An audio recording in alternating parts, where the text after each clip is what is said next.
Today, we're going to Bacolod City. At ipapakita ko sa inyo ang attraction doon sa Bacolod City. If my brother has time for us to accompany to that place. Kasi ang ganda doon sa Bacolod, guys. Miss Snow! Pupunta kami sa iyong bayan. Ayan, si Ma'am Snow. Ayan. Alright, kasama ko ang aking sister-in-law. At ang aking at ang driver namin. Sa kabila, si Ariel.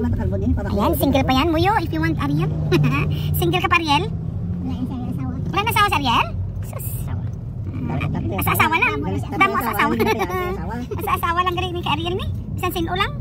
Alright. Damo asawa lang yung ginabiyaan siya. Yung ano mo Ariel lang, mga ginabiyaan ka sa asawa mo? Ay, tingado siguro yapan ginabiyaan. Damo kwarta si Ariel. Ayan guys. So punta kami ng Bacolod City ngayon. Wait for it. Alright. Ciao for now. Bye. Hi guys, we are in Dumangas Port. This is going to Bacolod City. Guys, ito po yung project nila, bago lang ito. Ito po ay pinaplanuhan nila from here, Ruru to Guimaras, Ruru to Bacolod. Yan mga produkto yan, mga businesses na isinasakay nila sa malaking ship or barko, dalhin doon sa kabila, doon sa Bacolod. At dito kami sasakay guys, dito kami sasakay. Kaya makikita mo napakalaking ito, port. Ngayon gagawad muna kami ng ticket dito, bibili muna kami ng ticket namin. Ayan. Kasi we are planning na wag na dalhin ng sasakyan kasi magstay kami doon ng 1 week. So magpapasundo na lang kami sa kapatid ko pagdating namin ng pier. So dito kami bibili ng ticket. Ayan. Tingnan mo, lalaking barko yan doon guys, oh. Ayan. Yan ang paglalagyan ng mga sasakyan. Laki, no? Mamaya makikita eh. Ayan. May sa Pascat. May bis na sasakay kasi Ruru daw sila eh. So Ruru yung sasakyan nila. Eh puno na. Hindi kami nakahabol. So ang sasakyan natin ay Pascat. Hindi ko alam pa anong Pascat. Kasi dumating kami late na. Paper na to balaya. Recycle na to ya. Ito mga pogi di guys. Daming pogi dito. Sa inyo pogi, sa akin pogi-pogi sila.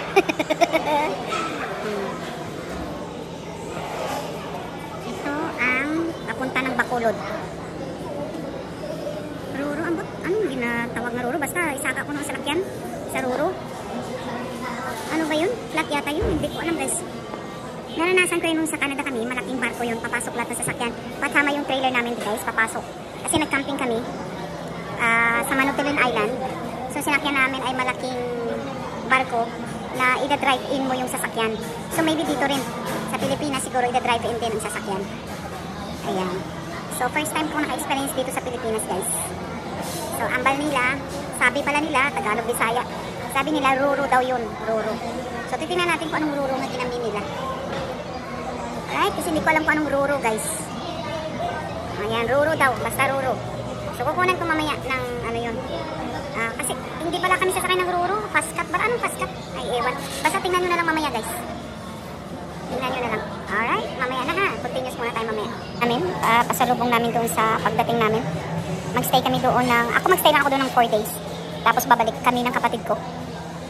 Kasi dadali nila yung sasakyan nila. Pasok daw sa Ruru. So hindi ko alam anong ibig sabihin nun guys. Basta sa Canada alam ko na ipapasok ang sasakyan, ita-drive in sa malaking cruise ship yata yun. Yung ship ba? Ship. Barko. Ayan. So yan ang pasalubong namin sa kanila. Alright. At tayo po ay nag-order ng coffee. Drip coffee. So hindi ko alam kung ano yung drip coffee. Ito oh. Ayan. Para alam nyo guys, ang drip coffee na tinatawag. So 58 daw ang isang baso nito. Ng drip coffee. Kasi gusto ko ng brewed coffee. Sabi niya, walang brewed coffee ma'am. Sabi niya, kung gusto mo drip coffee. So ito pala yung drip coffee. Yan ang tinatawag na drip coffee. So dahil tatlo in order ni Manang. Drip coffee yan. Ayan. 58 piso each. Pila? 59 pala. 59 piso each. Ayan. Yan ang tinatawag na drip coffee. Mga first time natin maranasan sa Pilipinas. Diba? Ayan. Tatlo kami magbabiyay. Si May Mating, ako, tsaka si Manang Luna. Ayan. Couple yan sila. Beautiful couple yan sila. Magsiseminar yan sila sa Unbroken Vows Seminar. Ayan. Yan po ay conducted ng Born Again Christian. Dahil sila ay mga Born Again Christian. So, si Manang Nazarene, si Manang Nazarene. Ayan. So, yan po for now. At least nalaman nyo po anong ibig sabihin ng drip coffee. Alright? Kasi first time kong naka-experience ng drip coffee. So, ayan. So, doon na kami sa fast cut papasok. Alright guys, see you later again. Continuation. Hello everyone. We are now in this terminal. We are waiting for our nagpa-picture anay. We are waiting for our ride. So mag-ride kami ng ano nga to? Fast cut. Makikita nyo naman yan mamaya guys.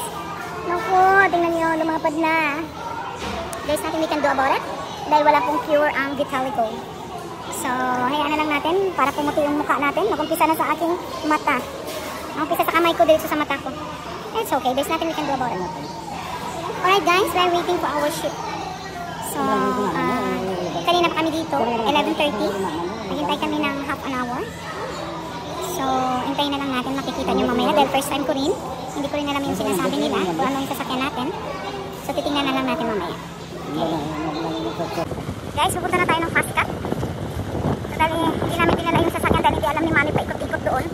So, magta-taxi na lang kami mamaya at susunduin din kami ng kapatid ko. Ayan, so, dito po, first time kong maranasan ito. First time din nila Manong, Manoy at Manang. So, yan guys.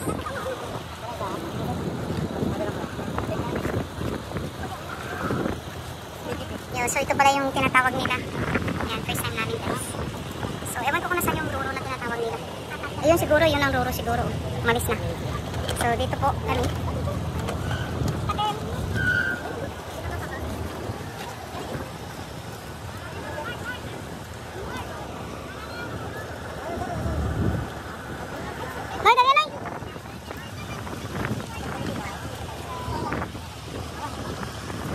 So, yan guys. Tayo po ay magpa-vlog at nang alam ninyo. Sa Canada naranasan ko ito guys kasi dala namin yung trailer namin. Pinasik ng husband ko. So ngayon hindi kami nagdala ng sasakyan. First time ko. Yay! Adventure na naman tayo! Hello! Yan. Adventure tayo guys. Saan ba papunta dito? Basta sunod lang tayo sa passenger. Bahala na. Yan, sunod lang tayo guys. Iikot lang tayo. Diyan ba ang pasukan? Oh, saan pasukan? Patay na tayo nito, hindi natin alam ang pasukan.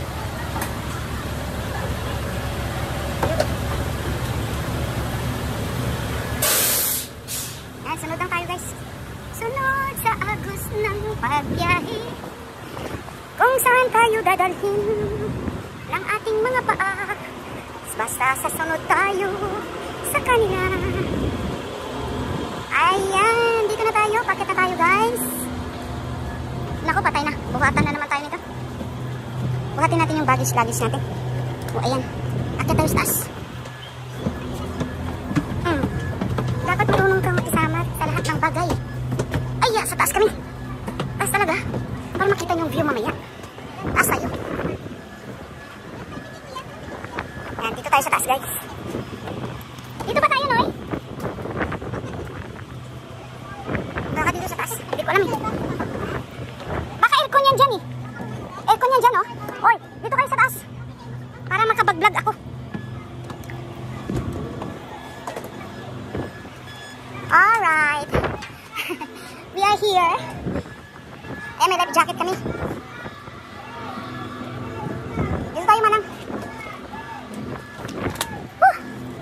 Yan guys. Tingnan nyo. Yan siguro ang Roro ano? Ay hindi. Rain of rain. Ito yung sasakyan namin guys. Yan. Yun ang captain nila oh. Pakita natin. Ay yan. Ang captain nila. Kayo nang bahala mag-divide dyan. Basta ang ticket na binayaran namin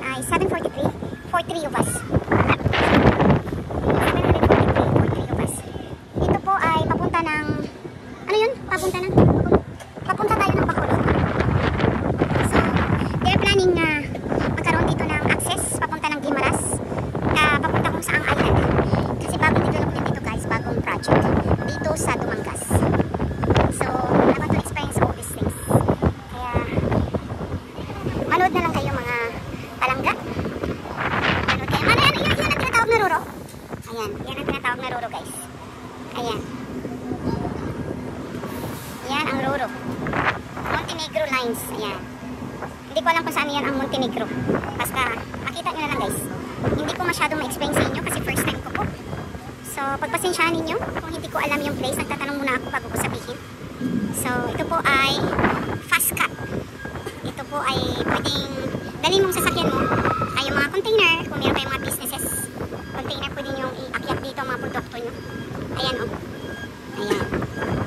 Meron dito sa Canada, guys. So, pwede sakay yung mga trailer mo. Ang mga sasakyan mo. Ayan. Siguro yung mga boat na yan sa malapit na island. Ayan. Dito ka sumakay sa Dumangas. From here, going to Bacolod, it takes 3 hours for us to reach Bacolod. So, 3 hours po. Tatanong-tanong na ako para may idea kayo, may knowledge kayo. Para malaman ko na rin. Kaya nagmamarites ako doon sa baba kanina, tatanong-tanong ako. So, sabi nila, yung ang TriStar, at saka Montenegro lines, ay much cheaper kaysa dito sa fast cut. So, hindi ko alam kung anong dahilan. But they cannot answer my question. So, basta sabi ko dito na lang kami sa fast cut kasi pag fast, mabilis. Dito tayo, guys. Dito tayo tumambay. Ayan. Okay, mamaya na naman na. Pakita namin ha. Alright. So, ayan, guys. Aking alip ng kan. Aking bibili ko ay kitang-kita. So, there's no care for the set ng pamilitotan. But anyway, I just want to show you who's accompanying with me. My brother and my sister. Alright. Ayan, guys. Punong-puno na. Ang kalahati ay mga trucks. At ang kalahati ng ship na ito ay puro passenger. Dito sa kabila ay passenger. From top to bottom. And this one naman ay ang radar ng captain. Saka mga truck. So, at dito tayo papuntang tayo po ay gagala mamaya sa Bacolod City. Ayan, para alam nyo rin, guys. Yan ang gusto ko mag-vlog dito sa Pilipinas kasi marami kang mapupuntahan. Pag nasa Canada ka, pwede rin kung marunong kang mag-ride.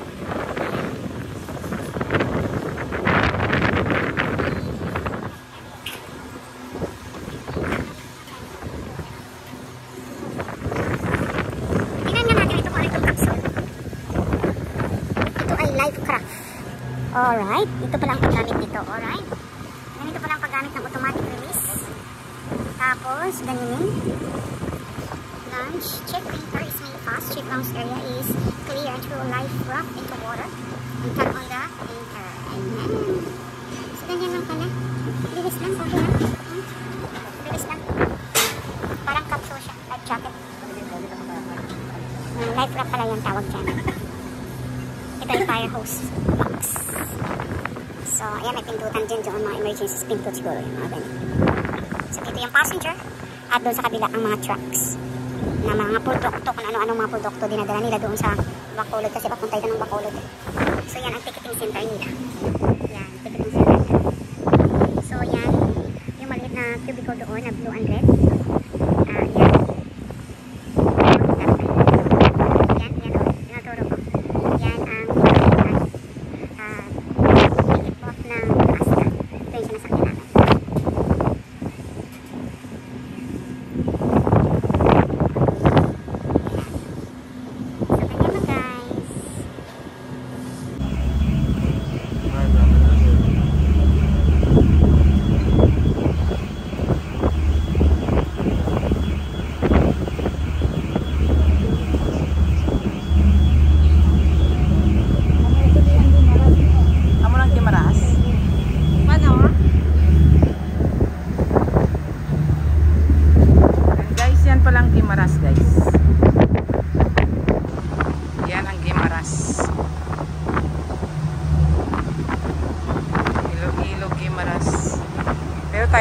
tayo ng Bacolod, guys. Ito umiikot na yung sinasakyan natin. Ikot siya papunta doon. So doon tayo dadaan. Pag nag-block na yung water, it means too deep na. Malalim na, guys. Pag nag-block na yung tubig. Dito hindi pa masyado malalim. Doon mamaya.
malaki ng bakulod guys. Ayan. Siya no. Yan ang ramp nila.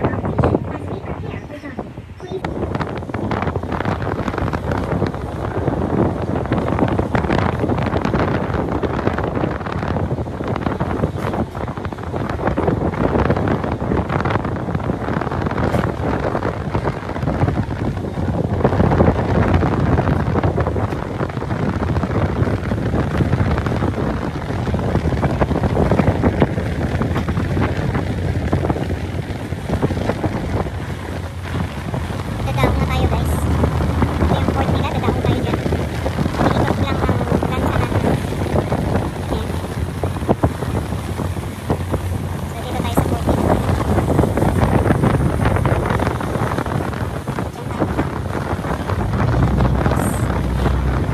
Kanina akong tinig ko na sinakyan ng ibang tao. Sasakyan. Smooth ang biyahe natin guys. Ang galing. Ganito lang naman. Very smooth. Tinagay lang ano.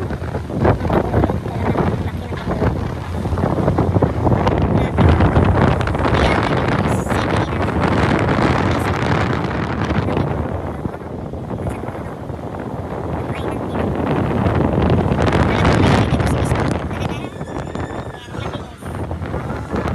Patay ng porter kasi ang hirap magbitbit. Ayan ang pinakaayaw ko, yung bitbit ako ng bagahe. So, palabas na tayo. Dito pala sa ilalim yung ano, ang way out. Pababa. So, yan po yung gamit natin. Pinabitbit na natin sa kanila. Lumawag number 4. So, yan po sila.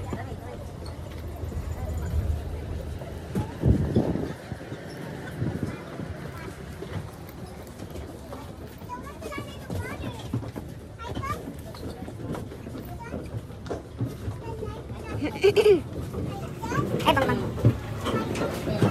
Oops. Mababa tayo guys. Ingat lang naman, ingat. Ingat, baka matisod ba? O, bahala na sila doon. Sila nang bahala doon. Sakay lang tayo ng taxi. Ewan ko na dito lang yung kapatid ko. Kung wala, sakay tayo ng taxi papunta ng hotel. So, mabilis lang naman yung may mga pulis dito. Kaya ba kaya nila yung magdadank. Kasama sila. Ay, Dinta? Wala pa kabot.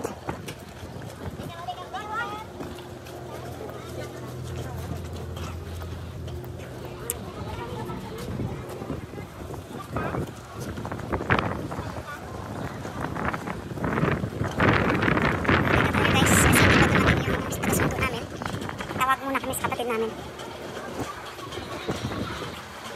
Nandito tayo. Di sitting pretty si Ali. Walang karga. Hirap-hirap tayo mabitbit guys. Aba, kinintatan tayo ng pogi. Kumintat sa atin yung pogi. Dito muna tayo. Layo naman itong nilakaran guys. Dito tayo mag-aantay. Ayan, Citizen Sergeant. Ayan, a support room. Ito yung mga ano nila. Stops. Sena. Thank you da. Dito tayo mag-aantay. Bibigyan tayo ng upuan guys. So, upo muna tayo dito. Ito yung ticket nila guys. Ito Miss Snow, ito yung bayan mo. Ayan. Dito yung pre-departure area. Passenger drop-off dyan. So dito yung mga sasakyan ng private kung may sundo. So hintayin muna natin yung kapatid ko guys. Ayan si Manoy. Upo muna tayo dito. Tayo sa mga porter guys. So, ayan, gaulat na sila. Tagaan mo lang sila guys. Parang sama lang na. Lipay-lipay man sila kung tagaan mo. Ayan si Manoy Boy. Ayan. Alright. Kapatid ko. Alright. So, Oh, man. Ay, oh. Buta na sa likod niyo. Ari na kami sa Bacolod, guys. Ayan, ayan. O sa kilala sa ako, pakilala ko sana siya. Pamuntat sa. Lipat mo pa ng Dito kami nakapatid ko. Yung tik, inang dala ko, may dala ko Kasi yung driver niya siya nag-dra. Ato na si Bas sa airport, ha? No, rekas na siguro. Hindi ka mo nakaon? Dito na kami sa business ng aking kapatid, Gardo's Restaurant. Sa Bacolod, Villamonte. Ayan. Tapos mamaya punta tayo dun sa kabila. Ito yung business ng aking pamangkin, ang Gardo's. Ayan. So Gardo's po, ang business ng pamangkin.